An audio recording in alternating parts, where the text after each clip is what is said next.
ఆలుగడ్డ టమాటా కర్రీ కొరకు ఒక మూకుడు పెట్టిన, ఆయిల్ వేసిన, ఆవాలు జీలకర్ర వేసిన. ఇప్పుడు ఆనియన్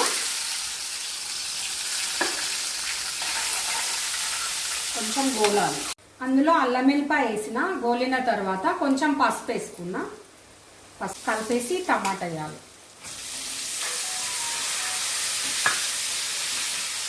ఇప్పుడు టమాటా మగ్గిపోయింది, టమాటా మగ్గింది. ఇప్పుడు అందులోనే ఉప్పు, కారం, కొంచెం ధనియాల పొడి, కొంచెం గరం మసాలా, కొంచెం జీలకర్ర పొడి, అందులోనే ఆలు వేయాలి, అందులోనే కొత్తిమీర